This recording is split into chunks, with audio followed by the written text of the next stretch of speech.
بسم الله الرحمن الرحيم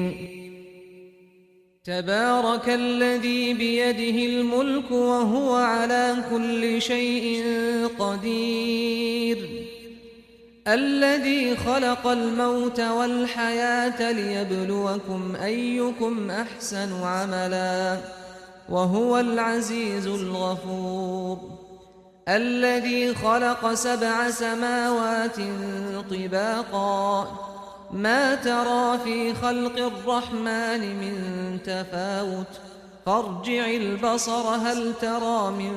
فطور ثم ارجع البصر كرتين ينقلب إليك البصر خاسئا وهو حسير ولقد زينا السماء الدنيا بمصابيح وجعلناها رجوما للشياطين